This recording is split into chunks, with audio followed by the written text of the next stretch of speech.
அன்னதானம் இறைவனோட அருளோடு 101 பேருக்கு இன்னைக்கு அன்னதானம் வழங்கியிருக்காங்க. பெருந்தரக்குடி குளிக்கரையில் வசிக்கும் நிவேதிதா பிரபாகரன் தம்பதியினர்கள் நாளை வளைகாப்பை முன்னிட்டு இன்று 101 பேரோட பசியை போக்குறாங்க. தாயும் குழந்தையும் நல்லா இருக்கணும், அந்த குழந்தை நல்லபடியாக இந்த பூமியில் இறைவனோட அருளோட பிறந்து வாழ்க்கையில் சந்தோஷமாக வாழணும். தாயும் பிள்ளையும் நல்லா இருக்கணும். தாயும் பிள்ளையும் நல்லா இருக்கணும்.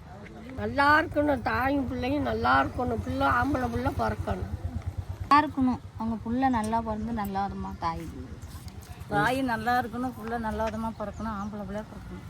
குடும்பத்தில் உள்ளவங்க எல்லா பேருமே நல்ல விதமா தாயும் பிள்ளை எல்லாம் சந்தோஷமா நல்ல விதமா இருக்கணும்.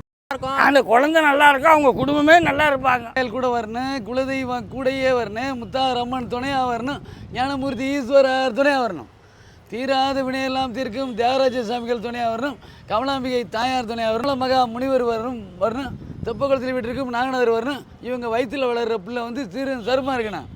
குழந்தைக்கு எந்த நோய் பிணி எதுவும் வரக்கூடாது. பகவான் ரமண மகர்ஜி வரணும், சேஷாத்திரி சாமியும் அம்மாவும் நல்லா இருக்கணும்.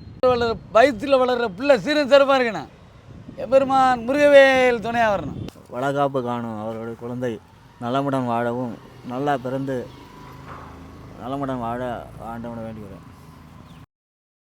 நிவேதிதா பிரபாகரன் இன்று அவங்க குழந்தை நல்லா இருக்கணும்னு யார் அன்னதானம் வழங்கியிருக்காங்கன்னு பார்த்தீங்கன்னா மக்களே, சகோதரர் லெலின், சுகுணா, கதிரேஷ், ரஞ்சனி ஆகியோர் இன்று சாம்பார், ரசம், கூட்டு, பொரியல், அப்பளம், பாயசத்தோடு 101 பேருக்கு அன்னதானம் வழங்கியிருக்கார்கள்.